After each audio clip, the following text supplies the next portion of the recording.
자, 이제 본격적으로 진행할 거 뭐냐면, 이 FEM 이제 진행할 겁니다. 자, 제가 이 FEM을 들어가기 전에 인덕터에 대한 얘기를 왜 했냐면, 인덕터를 설계를 할 때는, 제가 말씀드렸던 방법론, 이론의 베이스를 해서 만드는 것, 플러스, 이거를 FEM 환경으로 가져오면은, 이게 맥스웰 방정식 기반에서 수식을 세우고 그걸 해석하기 때문에 그렇습니다. 근데 인덕터의 그 성능 지표가 전류 그리고 뭐 인덕턴스라고 얘기했는데 근데 그런 것들은 전부 다 아날로그 컨티뉴어스한 밸류 값이죠. FEM이라는 건 기본적으로 디스크리트하게 계산을 합니다. 이게 쪼개는 거죠. 왜냐하면 이게 전류와 자기장을 연결하는 거가 맥스웰 방정식에 있고, 근데 맥스웰 방정식은 말 그대로 이퀘이션이잖아요. 이퀘이션. 방정식이거든요. 그럼 그 방정식들을 기반으로 해가지고 인덕터에 전류가 익사이테이션 여기 됐을 때 그 빛값을 출력하도록 하는 것이 목적이잖아요. 시뮬레이션이라는 게. 뭔가 전류를 주면은 이게 빛값이 나오고 빛값이 나오면 손실이 나오고 손실이 나오면 템퍼러처가 나오는 이런 구성이 돼야 되잖아요. 이렇게 하려면은 기본적으로 그 3D 모델링, 실제로 존재하는 그 3D 모델링을 각각 쪼개가지고 계산을 한 수밖에 없지. 당연한 말인 거죠. 이게 쪼개는데 요거를 여러 개 쪼개가지고 수식을 세우고 비교를 해서 맞는지 안 맞는지 판단해보고 또 쪼개고 하는 방식이 있습니다. 이걸 유한요소 해석 기법이라고 하는데요. 근데 FEM 어널리시스가 표현했는데 어떤 데는 FEA라고도 표현합니다. 자, 유한요소 법은 편미분 방정식이나 적분, 맥스웰 방정식 등의 근사해를 구하는 방법입니다. 자, 여기서 중요한 거는 근사해라는 겁니다. 100% 정답이 아니고 우리가 방정식을 풀고 답을 맞는지 안 맞는지 확인할 때 99.0이냐 99.3이냐, 99.9냐, 99.93이냐. 이렇게 되는 거지. 100%는 그렇기 때문에 approximation solution. 자, 문제는 미분 방정식이죠. 미분 방정식 해를 계산하는 수치적인 근사 해석법으로서 미분 방정식을 연립 대수 방정식으로 변환하여서 해석합니다. 자, 여기서 도메인이라는 용어가 나오는데 복잡한 도메인. 여기서 도메인은 그냥 간단하게 우리가 얘기하면 그냥 덩어리라고 표현하고 어떠한 3D 덩어리를 잡고 간단한 형태의 많은 요소로 나눈다 했는데 이 요소는 우리 영어로 엘리먼트라고 하죠. 그러면 그 요소 갖고 뭔가의 짓을 한다는 의미가 되겠는데요. 그게 이퀘이션을 수립해가지고 방정식 푸는 겁니다. 무슨 방정식? 맥스웰 방정식. 어떻게? 개수 방정식. 이게 여러 개 있으니까 연립 대수 방정식으로 푼다. 그 덩어리, 도메인이란 거를 칼로 썰듯이 여러 개로 나누는 작업을 우리는 그 유명한 메싱이라고 합니다. 메싱이라고 해요. 그 메싱을 하는 거의 기준은 무조건 제가 아는 한 무조건 삼각형. 그 삼각형 요 형태를 영어로 테트라라고 하거든요. 테트라. 우리 테트라포트 아시죠? 바다에 있는 테트라포트. 그 삼각형이잖아요. 그 테트라 형태로 쪼개는 겁니다. 테트라를 보면은 저게 엘리먼트라고 얘기했는데 각 세 점이 있죠. 우리 노드라고 부릅니다. 그 절점이라고 하기도 하고 노드라고 하고요. 그리고 이 요소를 쪼개는 행위를 메싱이라고 얘기했고 그 쪼개진 거를 요소라고 하기도 하면서 메쉬라고도 얘기합니다. 요소의 집합을 메쉬라고도 하기도 하고 자 이렇게 나누어진 요소들을 이용해서 연속체의 연속체는 덩어리입니다. 큰 덩어리를 칼로 막 썬 거죠. 연속체의 물리적 행동을 또는 전기적 행동을 근사화 한다. 근사화라는 게 도대체 무슨 말이야, 정확히? 제가 99%, 99.2%, 99.6% 이렇게 얘기했는데, 근사화한다는 게 이렇게 정답률에 가까워 간다는 건데, 여기서 말하는 99%의 기준이 뭘까요? 뒤에서 얘기해 보도록 할게요. 자, FEM의 성공의 가장 큰 이유.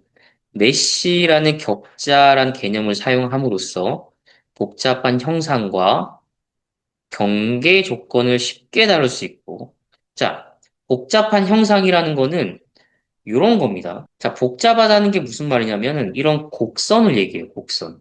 여기서 복잡하다는 건 곡선이에요.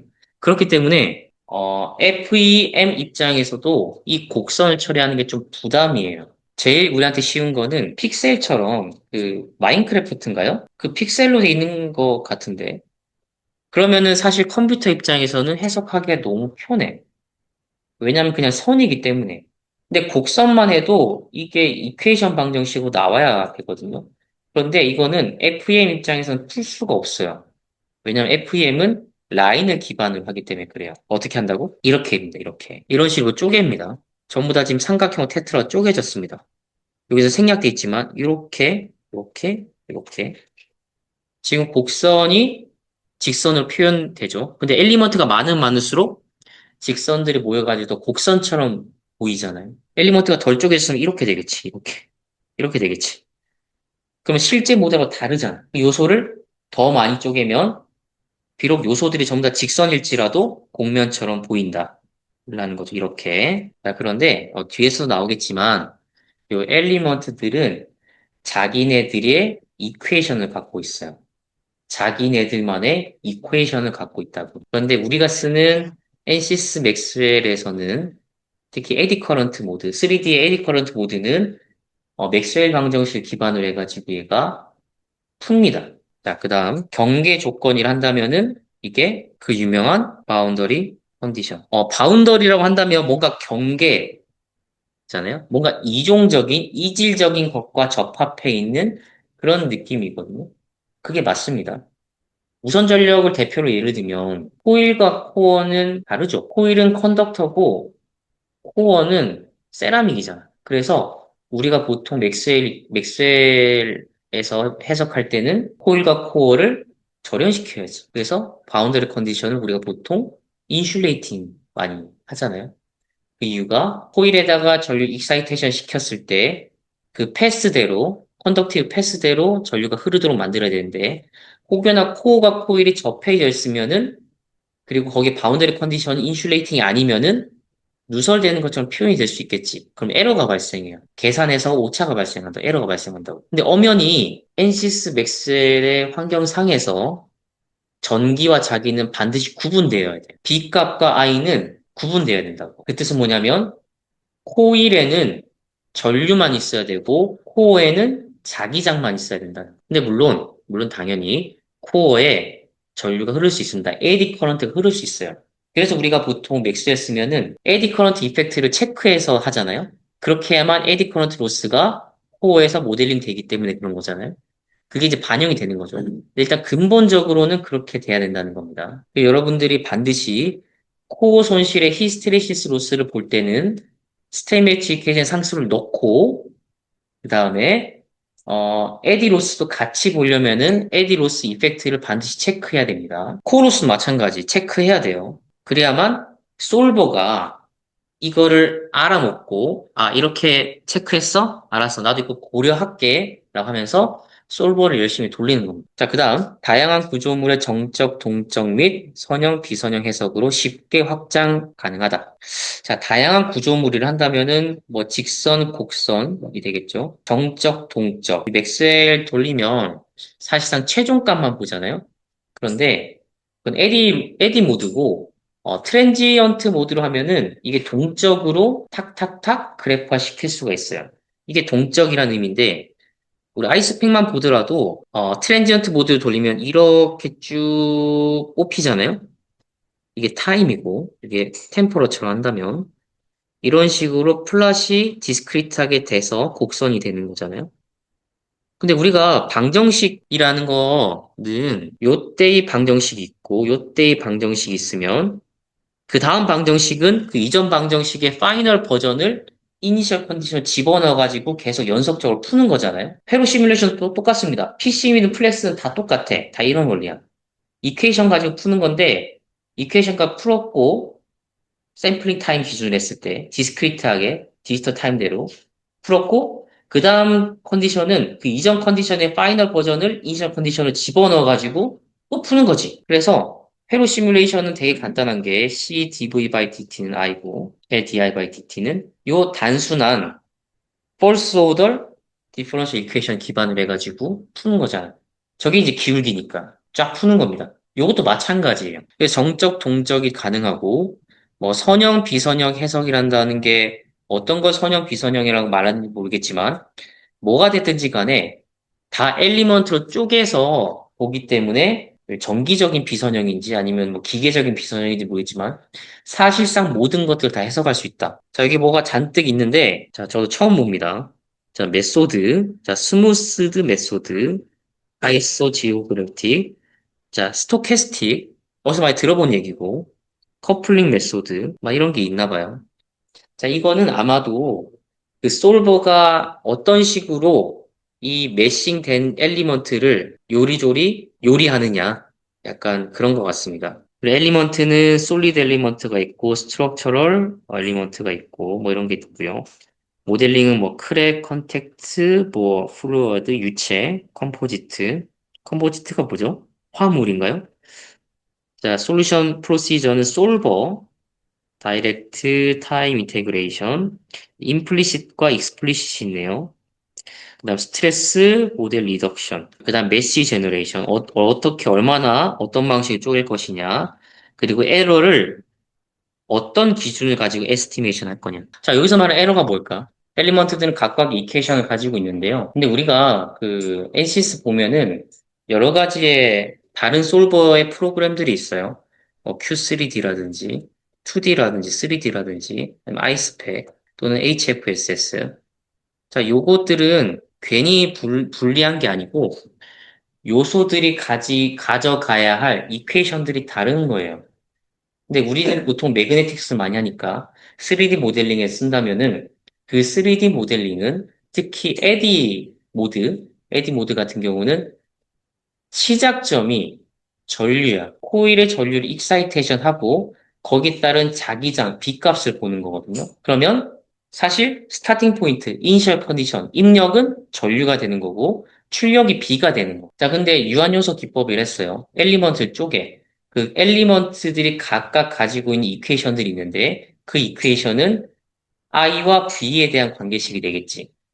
근데 그 엘리먼트들이 각각 지네들 모두 푸는 거야. 이퀘이션을 풀어요. 그럼 패싱 한 번 돌았을 때 각각 가지고 있는 엘리먼트들의 이퀘이션 정답을 자기네 다 갖고 있겠지. 자, 그런데 이 1번 엘리먼트, 2번, 3번, 4번, 5번 엘리먼트에다 친다면 이 4번 입장에서 요 변과 요 변 또는 요 노드가 있는데 테트라기 때문에 변은 무조건 3개고 노드도 무조건 3개잖아요. 저 노드에 대한 해답이 각각 가지고 있겠지. 예를 들면 이 노드를 A 노드라 치면은 요 A 노드는 1번, 2번, 3번, 4번, 5번 엘리먼트들의 해석 결과가 각각 가지고 있겠지.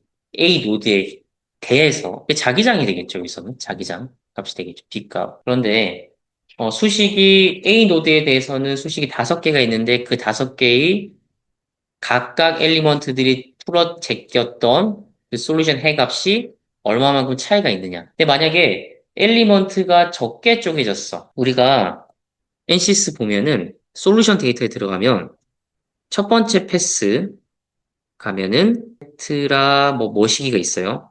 이게 뭐 100개야. 패싱 돌아서 두 번째 패싱 때는 뭐 452개야. 세 번째는 뭐 1032개야. 쪼개지는 거죠. 쪼개지는 게 저건 어댑티브 솔버여가지고 자기가 만들어진 규칙에 따라서 적응성으로 쪼개지는 거예요. 어댑티브를 한다면. 자, 그런데 A라는 절점에서의 해답이 각각 5개가 있는데 그 5개의 차이가 크다. 내가 설정한 거에 비해서. 근데 우리가 처음에 솔버를 돌릴 때 퍼센트 에러 설정하잖아요. 보통 1%로 잡잖아요.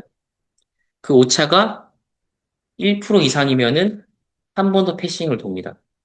그런데 어댑티브라는 말은 뭐냐면 그 A라는 절점에서 가져간 그 오차가 어떤 부분에서는 매우 크면 거기는 더 많이 쪼개고 오차가 좀 적어.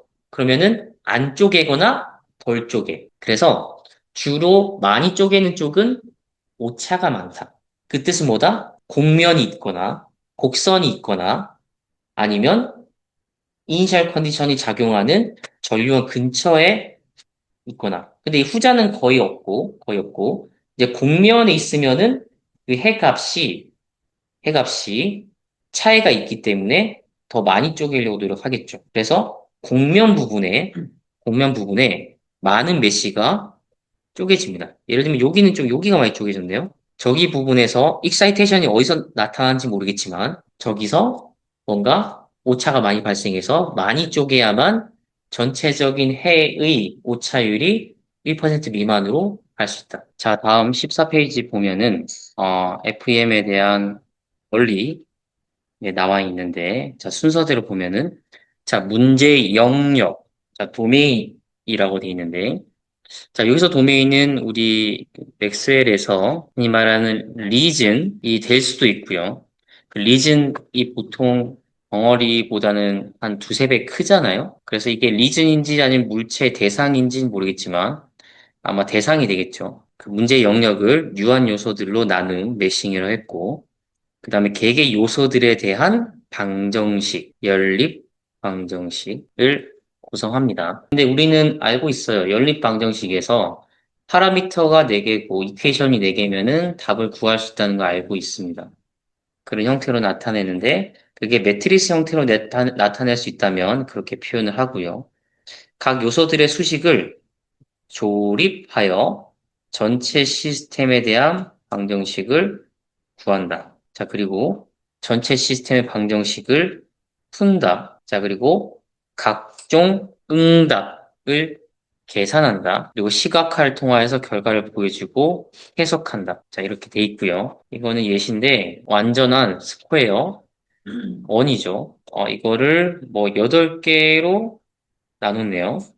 요소 개수가 지금 저렇게 될 때마다 오차율이 2.5%, 0.64% 이렇게 되는데 사실상 이 경우에서는 16 이상부터는 사실 큰 의미가 없을 수가 있겠네요. 자, 유한요소법은 원과 같은 연속체 구조물을 유한계의 직선으로 분할해서 근사이를 구하는 방법과 유사하다. 말 그대로 그렇습니다.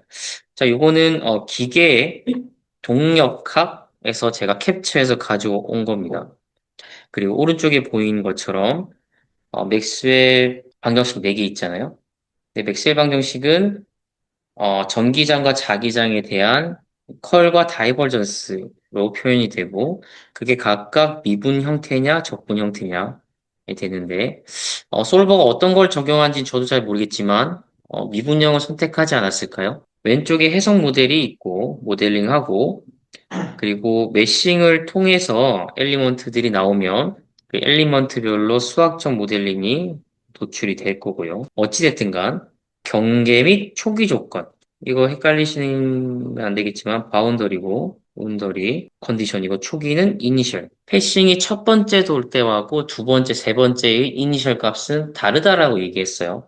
그 연속적으로 이어져서 해석을 해야 되기 때문에 이전 버전의 파이널 버전이 넥스트 버전의 초기 조건이 된다는 거죠. 미분방지 풀어서 그 값이 나오는데 그 값을 비교했을 때 에러율이 내가 설정한 값보다 작으면은 이제 패싱을 멈추고 이제 해로 도출하는 건데 이 솔버가 그때 되면 이제 다 끝난 거죠.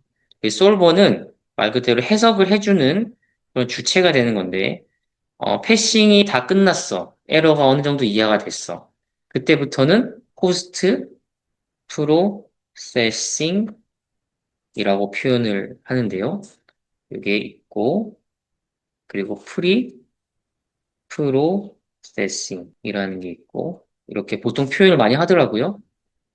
이게 솔버 푸는 거고. 이제 포스트 프로세싱은 오차를 이하로 다 맞춰서 충분히 많이 매싱이 됐고 이제 이 시스템을 다 해석했기 때문에 그 해석한 거를 그래프로 뽑거나 아니면 비주얼라이제이션 그러니까 B값 같은 거, 손실 같은 것들을 이제 출력해내는 거죠. 출력해냈을 때 보통 그 그래피컬하게 뽑아내면은 빨간색, 뭐 파란색 이렇게 쭉 알록달록하게 돼 있잖아요. 근데 플롯을 했을 때, 어, 그 빨간과 파란 것들이 디스크리트하게 너무 보이면은 메쉬가 좀 덜 쪼개진 거고, 그 뜻은 본인이 오차율을 너무 크게 설정한 게 아닌가, 반성을 해야 될 수 있고요.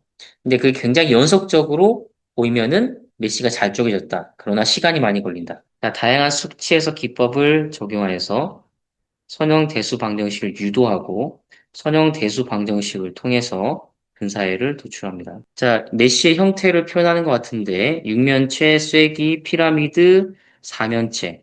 근데 우리는 사면체라고 얘기했죠. 테트라, 헤드론이란 용어, 사면체로 우리가 메쉬가 쪼개지는데 이 메쉬 형태가 제일 효과적인가 봐요. 이게 제가 한 난 다 사면체로 쪼개지고 보시는 것처럼 곡면에서 엄청나게 많이 쪼개지는 거 볼 수가 있죠. 여러분들이 솔버가 도는 중간에 어떤 엘리먼트 물체를 선택해서 플롯 메쉬를 클릭하게 되면은 얘가 얼마만큼 쪼개지고 있느냐를 실시간으로 볼 수가 있습니다. 패싱에 따라서 보이는데 당연하겠지만 그 패싱이 증가함에 따라서 이 어댑티브 솔버가 얼마나 지능적으로 잘 쪼개느냐를 직접 볼 수가 있습니다. 공면에서 많이 메쉬가 많이 쪼개지고요. 지금 요 엘리먼트의 예시가 300만 개 정도 쪼개졌다 합니다. 근데 딱 봤을 때, 300만 개 생각보다 덜 쪼개졌네? 라는 생각이 들었어요. 지금 보시다시피 곡면이 엄청나게 많고, 그리고 엘리먼트들이 작지만 여러 개로 분포되어 있거든요. 그래서 이게 300만 개다? 생각보다 적게 쪼개진 것 같다는 생각이 들었고, 살짝씩 디스크리트한 것들이 좀 보이죠, 이렇게. 요거는 기계 공학적으로 물리 응력을 보기 위해서 뭐 본 것 같은데, 또는 글쎄요, 유체를 본 건가? 그게 본 것 같은데, 저희 같은 경우 이렇게 복잡한 거 돌릴 리가 없죠. 우리는 단순하게 매그네틱스, 인덕터나 변압기를 그려서 메쉬를 보게 되면은, 물론 형상에 따라 다르겠지만, 대충 수십만 개 정도면 충분합니다. 수십만 개. 근데 100만 개 넘어가면은 이거는 거의 뭐 1시간 정도 걸리는 그런 정도고요. 얘기했던 것처럼 전처리 작업이 있습니다. 해석을 위한 모델을 작성하고 하중, 경계 조건을 부여한 다음에 해석 종류를 지정해서 자, 해석 종류가 뭐지? 이 타입이죠. 솔루션 지정해서 해석을 수행시키는 과정으로 구성되어 있다. 해석을 위한 요소망을 작업하는 과정이 가장 많이 소요되는 단계이나 현재는 3차원 CAD 모델을 임포트해서 자동 요소망 생성 기능을 이용하여 곧바로 해석을 위한 요소망을 작성할 수 있으므로 빠르고 편리하게 전처리 작업을 완료할 수 있다라고 하는데요.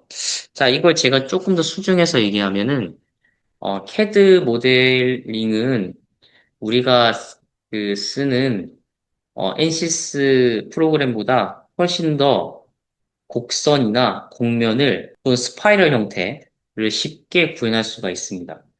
모델링 자체가 쉬우면 3D 모델링 자체가 쉬우면 전처리 작업을 굉장히 줄일 수가 있고요.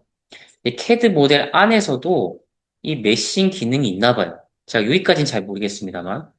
그런데 당연하겠지만 누군가가 요리해서 쪼개놓은 것들을 먹고 시식하는 사람이 다른 사람이면은 좀 그렇지 않아요? 엔시스 맥스웰 상위에서의 솔버가 직접 메싱을 하고 직접 푸는 게 더 맞지 않나 싶어요. 저도 3D CAD에서 메싱해가지고 가져온 건 모릅니다. 모르지만 저런 기능이 있다고 하고요. 일반적으로는 3D 모델링만 그리고 임포트 해가지고 엔시스 환경 하에서 메싱을 시작한다라고 보면 되고요. 그 다음에 해석 수행, 어널리시스는 솔버에 의해서 실제로 컬큘레이션 프로세스가 진행되는 과정입니다. 그리고 솔버가 해석 완료하면 계산된 각종 결과를 확인하고 결과의 타당성 등을 검토하는 포스트 프로세싱 이렇게 표현을 하는 거고요. 자, 요거는 뭐 앞에서 얘기했던 거니까 피지컬 모델이 디스크리트 모델로 되고 디스크리트 솔루션이 된다.